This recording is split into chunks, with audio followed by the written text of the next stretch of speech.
아는 사람과 가슴으로 아는 사람이 있습니다.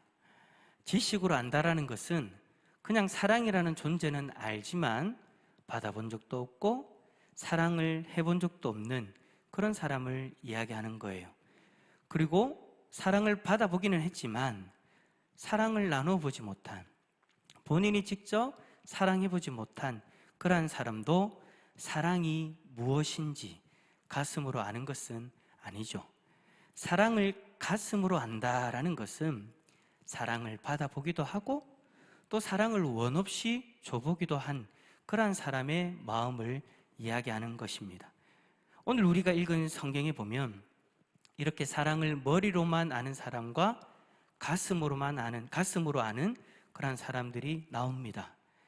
오늘 본문은 우리가 잘 아는 것처럼 다윗 아들 압살롬이 반란을 일으켜서 다윗이 아들을 피해 도망을 가다가 다윗의 장군인 요압이 그의 군사들을 이끌고 나아가서 그 반란을 잠재운 이후의 내용입니다. 다윗은 반란군을 진압하러 가는 그 요압 장군에게 한 가지 부탁을 했어요. 그 부탁이 뭐냐 하니까 사무엘하 18장 5절에 보면 다윗은 요압과 아비새와 이때에게 이렇게 이야기합니다. 나를 위하여 젊은 압살롬을 너그러이 대우하라. 이 말이 무슨 말이에요? 압살롬을 살려줘라.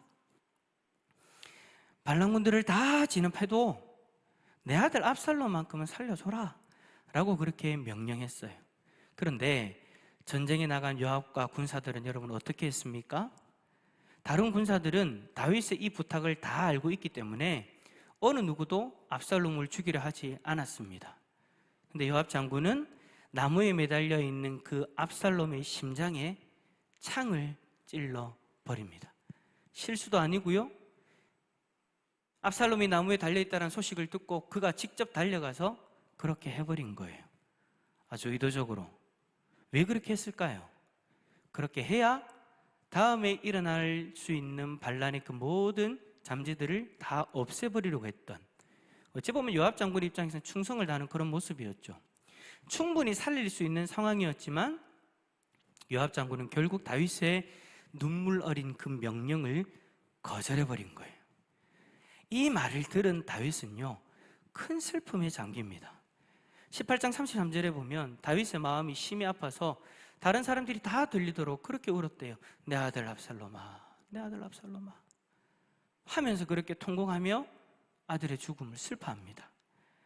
왕이 아들의 죽음으로 슬퍼한다는 소식은 백성들 사이에 삽시간에 전해졌고 백성들도 함께 슬퍼하게 되었죠. 분명히 반란군들을 다 진압해서 이제는 승리의 개가를 불러야 되는데 백성들마저도 왕의 슬픔에 전달되어서 함께 슬픔에 잠기는 그런 모습이 되었다라는 거예요.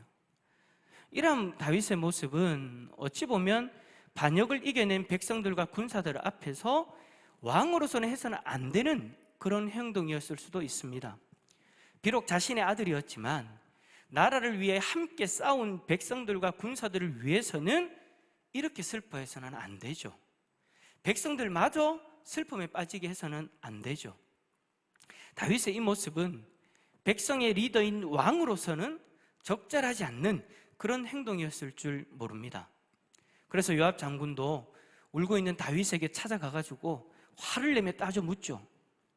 자신들은 왕을 위해서 이렇게 충성되게 일하고 목숨을 걸고 싸워서 승리를 쟁취했는데 왕이 그것을 취하기보다는 자기 앞가림도 못할 정도로 그렇게 눈물을 흘리고 슬퍼하고 있으니까 요압의 마음 가운데는 섭섭함이 몰려온 거예요. 그래서 6절과 같이 말하죠. 6절 말씀 한번 읽어볼까요? 6절입니다. 시작. 이는 왕께서 미워하는 자는 사랑하시며 사랑하는 자는 미워하시고 오늘 지휘관들과 부하들을 멸시하심을 나타내심이라. 오늘 내가 깨달으니 만일 압살롬이 살고 오늘 우리가 다 죽었다면 왕이 마땅히 여기실 뻔하였나이다. 사실 이런 반란을 앞에 두고 신하가 할 수 있는 선택은요, 전쟁에 나아가서 싸워 이기는 것 아니겠습니까? 만약에 많은 신하들이 다윗처럼 슬퍼하고 주저했다면 이 반란은 더 길어졌을 거예요. 그러면 나라도 더 큰 혼란에 빠졌겠죠. 그런 의미에서 신하와 백성들은 그들의 할 일을 했다라고 할 수 있습니다. 그런데도 다윗은 압살롬이 죽은 것으로만 슬퍼하고 있으니 차라리 요압 장군이 자신과 병사들이 죽어야 했냐, 우리가 차라리 죽는 것이 마땅했냐라고 따져 묻는 거예요. 그렇습니다. 요압은 자신의 위치에서 할 수 있는 이야기, 자신의 위치에 맞는 그런 일을 하고 그런 이야기를 하실지 모릅니다. 하지만 자신의 왕인 다윗이 아들을 사랑하는 그 마음을 요압 장군은 이해하지 못한 것이죠. 여러분, 다윗 왕은요, 자신의 이성으로는 반역을 하고 아버지의 목에 칼을 대는 그 압살롬이 이렇게 비참한 최후를 맞이했다는 사실을 이해했을 거예요. 그러나 다윗의 가슴은 그러지 않았다라는 거예요. 다윗의 가슴에는 그 사건이 너무나도 큰 슬픈 사건이었습니다. 왜요? 압살롬은 자신의 사랑하는 아들이었으니까. 이렇든 저렇든 다윗에게 있어서 그 압살롬은 사랑하는 아들이었으니까. 이성적으로는 아버지에게 칼을 들이며 반역을 하여서 죽어 마땅하지만 가슴으로는 그 아들을 구해내지 못했다라는 그 슬픔이 다윗에게 가득했다라는 거예요. 게다가 다윗의 마음속에는 아들이 이렇게 된 것이 내 죄인 것 같아. 내 죄 때문에 아들 압살롬이 이렇게 삐뚤어졌고 나에게 칼을 겨누었다라는 그 자책감이 깊이 뿌리내리고 있었던 거예요. 그래서 더 슬펐던 거예요. 다윗은 왕이기 이전에 아버지였습니다. 때문에 반역자로서 죽어 마땅한 아들이었지만 이런 아들을 잃고 울고 슬퍼하지 않을 수밖에 없었다라는 거예요. 저는 이 다윗의 모습을 바라보면서 이 세상을 바라보는 하나님의 마음도 동일하지 않을까라는 생각을 하게 됩니다. 하나님은 우리들 중에 한 사람도 놓칠 수 없는 분이십니다. 그렇기 때문에 하나님은 이 땅에 그 누구보다도 마땅히 멸망을 받고 죽음에 이르러야 되는 사람들이 있다라고 생각하지 않으세요? 우리 모두를 사랑하신다라는 거예요. 때문에 벌을 받아야 마땅한 죄를 짓는 우리라 할지라도 하나님께서는 내가 너 그럴 줄 알았다? 내가 진작에 그 길에 가지 말라고 하지 않았느냐? 내가 너를 더 이상 함께하지 않겠다라고 생각하는 분이 아니라는 거예요. 마땅히 이르러야 한 자리에 이른 죄인들을 보시고도 하나님은 마음을 아파하시며 눈물을 흘리신다라는 것이죠. 여러분, 사랑은요, 말과 논리로 설명할 수 있는 것이 아닙니다. 우리가 아들, 딸들을 사랑하는 것을 어떻게 말로 다 설명할 수 있겠습니까? 사회에서는 이렇게 냉정한 사람이 가정에서는 왜 자식들에게 이렇게까지 합니까? 라고 물어보면 뭐라고 설명할 거예요? 자식을 왜 이렇게 사랑하십니까? 라고 물어보면 다른 말로 어떻게 설명하시겠어요? 그냥 내 아들이니까, 내 딸이니까, 나의 사랑하는 자식이니까, 그렇게 말고는 어떻게 우리가 설명할 수 없잖아요. 여러분, 우리를 사랑하시는 하나님의 사랑을 이와 같이 어떻게 다 설명할 수 있겠습니까? 우리를 향하신 하나님의 마음을 다 설명하면 또 이해할 수 있나요? 아니요, 우리는 설명을 해도 이해할 수 없어요. 하나님을 거역하고 하나님을 향해 돌을 들었던 우리마저도 사랑하셨던 그 하나님, 심지어 그러한 우리를 위해 독생자를 주시기까지 우리를 사랑하시는 그 하나님의 마음과 하나님의 사랑을 어찌 다 설명하고 어찌 다 이해할 수 있겠습니까? 우리는 하나님의 사랑을 이해하고 납득하는 것이 아니라 하나님께서 우리를 그만큼 사랑하신다는 사실을 그저 알고 경험할 뿐인 거예요. 사랑은요, 경험되어지는 것이지 이해되어지는 것이 아닙니다. 여러분, 만약에 요압이 아버지로서의 그 왕의 마음을 이해했다면, 그것을 가슴으로 느꼈다면 다윗에게 이렇게 모질게 이야기하지는 않았을 거예요. 나중에 뭐라고 이야기합니까? 협박까지 하잖아요. 당신이 만약에 이렇게 계속 슬퍼하면 나중에는 지금까지 경험했던 그 수많은 고난보다도 더 큰 고난을 경험하게 될 거다. 무슨 말이에요? 우리 다 배신할 거다라는 거예요. 당신을 죽일 거다라는 거예요. 그렇게 협박하고 있잖아요. 요압은 다윗이 왜 그렇게 슬퍼하고 있는지, 그 가슴에 있는 그 다윗의 마음을 이해하지 못했다라는 거예요. 다윗은 지금 죽은 압살롬을 향해서 슬퍼하고 있는 것이지, 자기를 위해서 싸워주고 어려운 시기에 자신의 편에 서준 그 사람들을 원망하거나 비난한 것이 아니었잖아요. 그럼에도 불구하고 요압은 다윗의 슬픔을 자신들에 대한 비난과 원망으로 받아들이고 섭섭해하고 있는 거예요. 사랑을 알지 못하고 사랑을 경험해보지 못한 사람들의 모습이 바로 이 요압의 모습이 아닐까라는 생각을 하게 됩니다. 여러분, 오늘 말씀을 통해서 하나님의 사랑에 대해서 간단하게 세 가지를 한번 적용해 보았으면 좋겠어요. 첫 번째로, 하나님의 사랑을 언제나 기억할 수 있기를 바랍니다. 뭐 하자고요? 기억하자고요. 다윗은 자신을 반역하고 자신의 목에 칼을 겨눈 그 아들을 버리지 못하였습니다. 다윗이 자신의 아들이 마땅한 죗값을 치르고 있음에도 불구하고 오히려 슬퍼하고 울고 있는 것처럼 하나님도 죄 가운데 고통받고 있는 우리를 보시고 슬퍼하신다라는 거예요. 하나님이 우리를 그렇게 사랑하셨기 때문에 오늘 우리가 이 자리에 있는 줄 믿습니다. 여러분, 하나님은 앞으로도 동일하게 우리를 그렇게 사랑할 것이고 우리를 포기하지 않으실 거예요. 세상 사람들이 우리를 다 떠나고 우리를 비난한다 할지라도 하나님은 절대 여러분을 포기하지 않으시고 여러분과 함께 하실 것입니다. 왜요? 하나님은 여러분을 사랑하시니까. 이 사랑을 어떠한 환경과 고난 속에서도 잊지 마시기를 바랍니다. 우리를 향하신 하나님의 사랑을 기억하고 살아가면 우리는 지금의 고난도 이겨낼 수 있는 줄 믿습니다.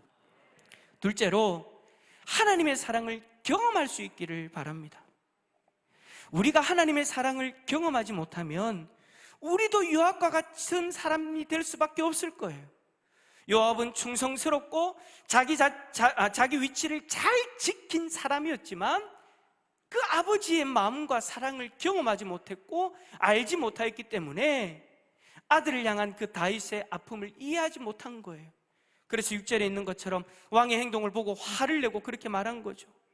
당신은 아들을 위해 울고 아들을 사랑하지만 우리는 헌신짝처럼 그렇게 버리시는군요. 요압은 아버지의 사랑을 알지 못하기에, 그것을 경험해보지 못하였기에 이렇게나 모질게 말하고 있는 거예요. 여러분, 하나님의 사랑을 맛보아 알 수 있기를 축복합니다. 머리로만 아는 하나님의 사랑이 아니라 가슴으로 경험하는 그 하나님의 사랑. 하나님의 사랑을 이렇게 가슴으로 경험하게 되면은요, 어떠한 상황 속에서 흔들리지 않고 희망을 가지게 됩니다. 왜요? 나를 사랑하시는 하나님, 이전에도 사랑하셨고 지금도 사랑하시는 그 하나님이 앞으로도 우리를 도우시고 인도하실 것이라는 확신이 있기 때문인 거예요. 머리로만 아는 사랑은 상황에 따라서 흔들릴 수 있습니다. 하지만 가슴으로 아는 사랑은 절대 흔들리지 않습니다. 왜? 이미 그 하나님의 마음을 경험했으니까. 비록 우리 눈에 희망이 보이지 않는다 할지라도 이 사랑을 이미 경험한 사람은 절대 좌절하지 않습니다. 그 상황 가운데서 오히려 앞으로 일하실 하나님의 사랑을 더 기대하게 될 거예요. 하나님의 사랑을 깊이 체험하는 우리 성도님들 다 될 수 있기를 축복합니다. 마지막 세 번째로, 우리만큼은 죄인을 사랑하시는 하나님의 마음을 이해할 수 있기를 바랍니다. 하나님이 우리를 사랑하셔서 구원하여 주셨던 것처럼 또 다른 죄인들도 사랑하셔서 그들이 돌아오기를 원하고 계신다라는 것, 그들이 돌아오기를 기다리고 계신다라는 것, 우리는 이러한 하나님의 마음을 알아야 요압의 자리에 서지 않을 거예요. 요압은요, 자신이 생각할 때에 사랑할 가치가 없다라고 생각했던 그 압살롬을 냉정하게 죽였습니다. 만약에 우리가 불신자들을 바라볼 때에 저 사람은 구원받을 수 없는 사람이야 라고 평가하고 정죄하고 그들을 그대로 둔다면 우리도 요압과 같은 사람이 되어버린다라는 거예요. 하나님의 사랑을 이해하지 못하고 우리 마음대로 정죄하고 버려두는 모습, 그 모습이 결국은 요압과 같은 모습이다라는 것이죠. 우리가 이 땅에 존재하는 이유는 누군가의 죄를 정죄하고 심판하기 위해서 존재하는 것이 아닙니다. 우리가 지금 이 땅에서 숨쉬며 살아가는 이유는 죄의 고통 가운데서 허덕이고 있는 저들에게 하나님의 사랑을 전하기 위해 살아가고 있는 줄 믿습니다. 그 하나님의 뜻이 우리 가운데 있기 때문에 하나님이 지금도 우리에게 숨을 붙여두시고 우리를 살려두시는 거예요. 주님은 우리에게 이러한 영원 구원의 사명을 주셨습니다. 우리는 이제 주님의 증인으로서 죽음의 길을 걸어가는 이들에게 하나님의 사랑을 전해야 하는 거예요. 사랑하는 성도 여러분, 하루를 살면서 한 생명을 살리고 구원하는 은혜가 여러분에게 있기를 축복합니다. 말씀을 정리합니다. 하나님께서는 어떠한 상황 속에서도 우리를 버리지 아니하시고 사랑하신다라는 이 사실 기억하시길 바랍니다. 기억하시길 바랍니다. 옆에 있는 분 바라보면서 기억하세요. 잊지 마시고 반드시 기억하시길 바랍니다. 순간순간마다 기억하셔야 돼요. 하나님이 지금도 나를 사랑하고 계신다는 것을 잊지 마셔야 돼요. 순간순간마다 어떤 일이 닥치고 어떤 스트레스 받는 일이 닥친다 할지라도 그때마다 사랑하시는 하나님을 기억하고 하나님을 바라볼 수 있기를 축복합니다. 그리고 하나님의 사랑을 오늘 우리가 경험하여서 삶의 희망을 가질 수 있기를 축복합니다. 머리로만 아는 하나님의 사랑이 아니라 가슴으로 아는 하나님의 사랑을 경험할 수 있기를 축복합니다.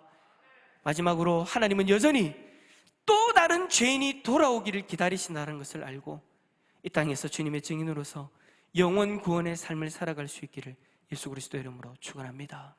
축원합니다.